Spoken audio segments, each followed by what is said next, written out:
Good morning mga kalods. Welcome back sa ating YouTube channel. Update muna tayo sa ating mga itlog o native chicken mga lods. Tingnan nyo po ang ating mga sisiw. Malaki-laki na sila. Wow, dalawang inahin na naglulumlum.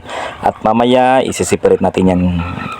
Kaya sayang naman lods kung dalawa sila mag-process ng itlog kasi mamamatay pong iba dyan. Dapat po yan i-separate. Tingnan nyo pong ating mga sisiw, malaki-laki na sila, baka naman. At sa pangalawang inahin mga lods, sumabot na po yan ng 6 na piraso, maliit pa lang, konti pa lang mga lods. At sa pangatlong inahin, ilang days na yan, mapipisa na yan.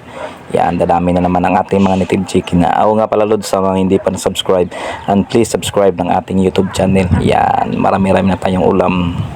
Yan, marami na tayong native chicken. Hindi marami-rami na tayong pagkakitaan mga lods.